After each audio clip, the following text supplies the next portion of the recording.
আব্বু ওই দিনও ওই ছেলেগুলোর গল্প বলতেছিলেন যে এক একজন কত ট্যালেন্টেড, তাদের পুরো লাইফ নষ্ট হয়ে গেছে এত ইয়াং বয়সী। ওদের জন্য আফসোস করতেছিলেন এবং ওদেরও পিসিতে আমাদেরকে টাকা দিতে বলছিলেন। আসলে আওয়ামী লীগের লোকজনও জানতো যে এগুলো সাজানো ঘটনা। অনেক সময় চিরকুটে করে মানে লোক মারফত খড়পড় পাঠাইতো যে হচ্ছে যে ওর পিসিতে টাকা দাও, ওর হচ্ছে খুব সমস্যা, হ্যাঁ ফ্যামিলিগত খুব ক্রাইসিস, তো ওর ফ্যামিলি চালাইতেই কষ্ট হয়, ওর ফ্যামিলি চালানোর মতো কেউ নাই। কারাগারে আপনার বাবা 3 বছরের থাকার সময় আপনাদের এই কথাগুলো বলছেন, কিন্তু আপনার বাবা কারাগারে কেমন ছিল, তার সাথে কেমন ব্যবহার করা হতো, এগুলো বলতো কিনা আপনাদেরকে? এই আব্বু আসলে খুব কম শেয়ার করতেন, হয়তো ভাবতেন যে আমরা উরিড হব বা হচ্ছে মন খারাপ করব। আর আব্বু একটু অভ্যাসও কম ছিল নিজের প্রবলেম অন্য কারোর সাথে শেয়ার করা। সবসময় হাসি খুশি থাকতেন, মানে আমরা যতবার জেলখানায় যাইতাম দেখা যেত খুব হাসি খুশি, অন্য সবার সাথেও খুব হাসি খুশি হয়ে কথা বলতেছেন। বোঝাই যেত না যে একটা খারাপ পরিবেশে আছেন বা কোনো প্রবলেম ফেস করতেছেন। কিন্তু আমরা আসলে বাইরে থেকেই জানি যে মানে অন্যদের মাধ্যমেও শুনতাম, প্লাস অনেকগুলো প্রবলেম ছিল। সেটা হচ্ছে যে দেখা যাইতো যে প্রথম প্রবলেম আমরা যেটা ফেস করছি সেটা হচ্ছে যে আব্বু যখন অ্যারেস্ট হন তখন আব্বুর যেই ওষুধপত্রগুলো আমাদের খুব ইমার্জেন্সি দেওয়া দরকার ছিল সেগুলো আমরা দিতে পারি নাই, ওরা অ্যালাউ করে নাই। দেখা যেত ওখানে ভিতরের যে ডাক্তার ওনাকে দেখতেছেন সেই ডাক্তার মানে যেই সাজেস্ট করতেন সেই ওষুধগুলাই শুধু অ্যালাউ করা হতো। যেহেতু উনি ওপেন হার্ট পেশেন্ট ছিলেন, ডায়াবেটিস ছিল, আমরা এটা নিয়ে খুব বেশি মানে এটা নিয়ে প্রথমে খুব মন খারাপ হতো যে আব্বুকে ওষুধপত্র দেওয়া যাচ্ছে না। 2 নম্বর হচ্ছে যে আব্বু 1 বছর পর্যন্ত কিন্তু ডিভিশন পান নাই, অর্থাৎ পলিটিক্যাল এত বড় লিডার হওয়ার পরেও যে তার যে একটা ফ্যাসিলিটিস পাওয়া একদম পুরো নর্মাল মানে সেলে ছিলেন। এবং মানে কোনো রকম অনেক অনেক অসুবিধা হয়েছে আসলে, যে নিচে ফ্লোরিং করে শুইতে হইতো। তো দেখা যাইতো যে এক্সট্রা কম্বল আমরা দিব সেটাও দেয়া যাইতো না, সেটা অ্যালাউড ছিল না, মশারি অ্যালাউড ছিল না। তো উনি নিজে ফ্লোরিং করে ঘুমাইতেন, ছোট্ট ওখান থেকে যা দেওয়া হতো সেটাই। ওখান থেকে কম্বল দেওয়া হয়েছে, আমরা কম্বল দিতে পারি নাই শীতের সময়। তো দেখা গেছে ওই কম্বল ইউজ করে আব্বুর হচ্ছে, যেহেতু এটা একটু নোংরা থাকে এবং অনেক মানুষ ইউজ করছে, ওরকম হাইজিন মেনটেন করা তো দূরের কথা, একদমই পুরো বাজে অবস্থা। তা আমরা ওইটা ইউজ করার পরে আব্বুর কিছু সমস্যা তৈরি হয় আর কি। আমরা যখন জেলখানায় 1-2 মাস মানে দেখা করতে তো যাইতামই, 1 মাস 1.5 মাস পরে যে দেখলাম যে আব্বুর অনেক স্কিন ডিজিজ হয়েছে। হ্যাঁ, মানে তা আব্বুগুলো অনেক ঢেকে ঢেকে রাখতেছিলেন। তো পাঞ্জাবির সাইড দিয়ে বের হয়ে গেছে দেখে আমি দেখতে পাই, জিজ্ঞেস করলাম যে আব্বু আপনার এখানে কী হয়েছে। তখন বললেন যে একটু এরকম একজিমার মতো হয়েছে। তো ওইগুলোর যে ওষুধ দিব ওগুলো ওরা দিতে দেয় নাই ওষুধগুলো। হ্যাঁ, আমার মনে হচ্ছে যে প্রথম 1 বছর আব্বু অনেক কষ্ট করছেন। হ্যাঁ, ডিভিশন পান নাই দেখে কোনো কিছু এক্সট্রা ফ্যাসিলিটিস দেওয়া যায় নাই। নিচে বিছনা করে শুইতেন, কোনো কম্বল দেওয়া যায় নাই, প্রচণ্ড গরমে কোনো ফ্যান দেওয়া যায় নাই। তা আব্বু কী করতেন, অনেক বেশি গরম পড়তো যখন তখন হচ্ছে ওখান থেকেই কারো কাছ থেকে হয়তো একটা এক্সট্রা কম্বল নিয়েছিলেন।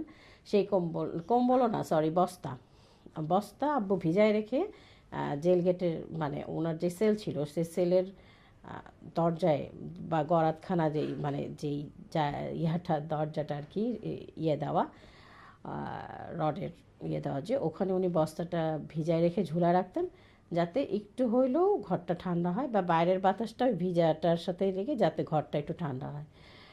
আমার কাছে মনে হচ্ছে যে আপু 1 বছর প্রচণ্ড কষ্ট করছেন। এই মানে আমি কয়েকটা উদাহরণ দিলাম। কোনো গরম পানির ফ্লাস্ক দেওয়া যায় নাই যেটু গরম পানি রেখে খাবেন, অথবা মানে ঠান্ডা উঠতো নিচে থেকে, কোনো বেড দেওয়া যায় নাই, বেড তো দূরের কথা, যেটু মোটা কম্বল দিব যে উনি ওটার উপর শুইতে পারবেন। তো আসলে এরকম মানে অনেক অনেক কষ্ট করছেন, প্রথম 1 বছর খুবই কষ্ট হয়েছে। আর মানে আব্বু আরেকটা কথা বলতেন যে সব রুলস খালি আব্বুকে এসে দেখাইতো, যে রুমে কিছুদিন পর পর এসে রুম চেক করতো যে এটা রাখা যাবে না ওটা রাখা যাবে না। তো একদিন তারপর আব্বু জেল সুপারকে বলছেন আপনি জেল কোড নিয়ে আসেন, নিয়ে এসে আমি দেখবো যে কী কী রাখা যায় আর রাখা যায় না। কারণ আব্বু দেখতেন যে তার পাশেই অনেক অনেক আসামি আছে যারা একদম পুরো রিয়েল আসামি এবং অনেক অনেক খুনের আসামি বা অনেক মামলার আসামি, তারা টাকা পয়সা দিয়ে মোটামুটি সব রাখছে রুমের ভিতরে। কিন্তু আব্বুর ক্ষেত্রে এসেই ওরা এরকম স্ট্রিক্টনেস দেখাইতো। তখন আব্বু জেলারকে বললেন যে হচ্ছে আপনাদের জেল কোড নিয়ে আসেন, আমি দেখি যে কী কী রাখা যাবে আর রাখা যাবে না, তারপর আমি আপনাকে অ্যালাউ করবো আমার রুমে ঢুকে চেক করার জন্য। তো উনি তো বুঝছে যে এটা করলে তো আর হবে না। পরে উনি চলে গেছে, আর ওই মানে জেল কোড নিয়েও আসেন নাই এবং হচ্ছে আর আব্বু রুম চেক করে নাই। তো তো এরকম আসলে মানে এবং মনে আছে যে মানে অনেক প্রয়োজনীয় জিনিসও আমরা আব্বুকে দিতে পারি নাই। ওরা খালি আমাদের ক্ষেত্রে অনেক রুলস রেগুলেশনস দেখাইতো, যেটা দেওয়া যাবে না, ওটা দেওয়া যাবে না।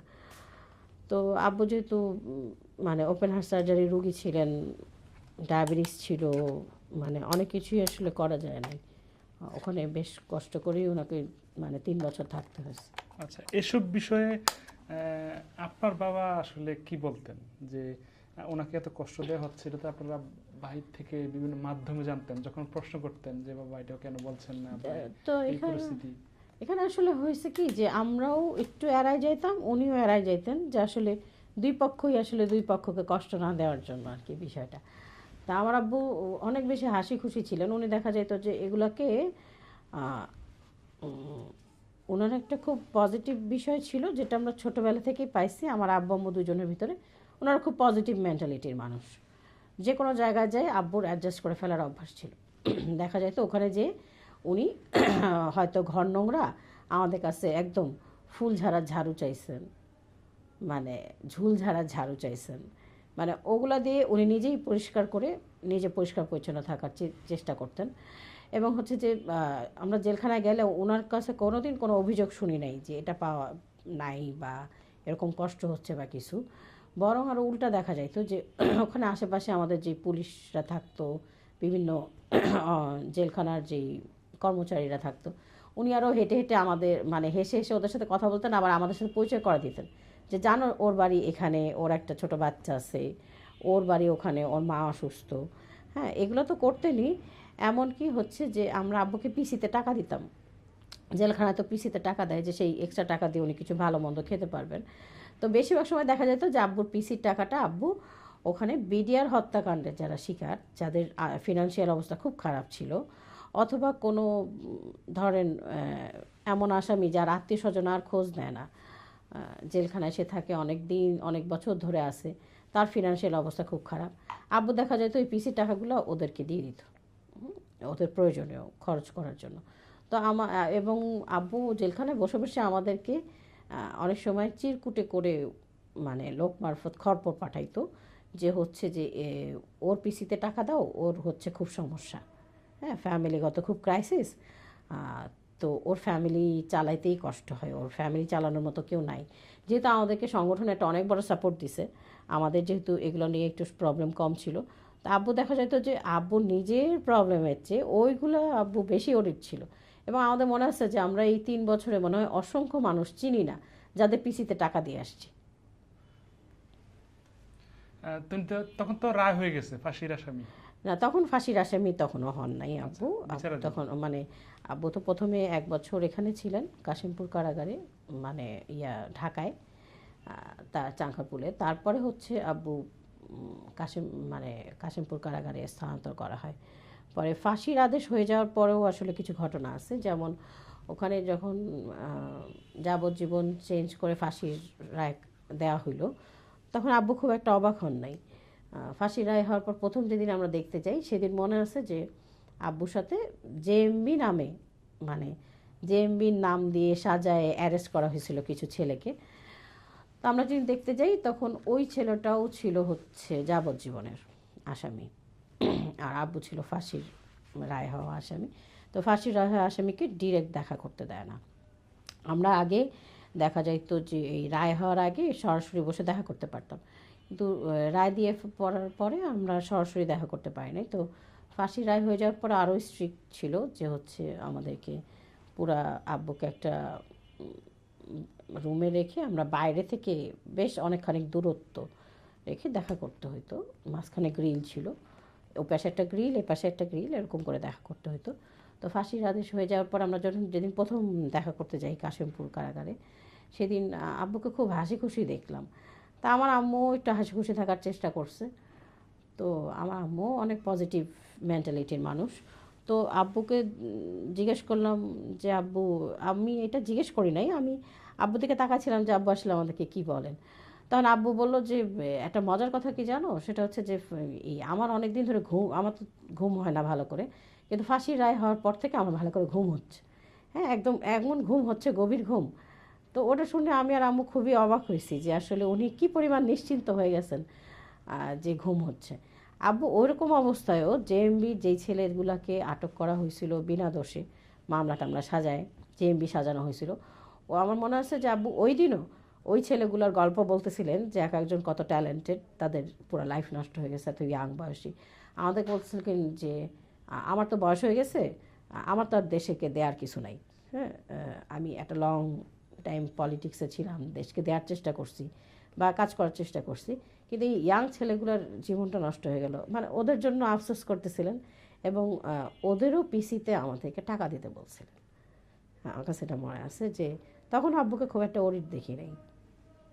আচ্ছা, তার মানে আরেকটা বিষয় যেটা প্রশ্ন করতে চেয়েছিলাম যে এটা তো গেল আপনার বাবার, আপনাদের পরিবারের একটা পার্ট, প্রেক্ষাপট, অবস্থান।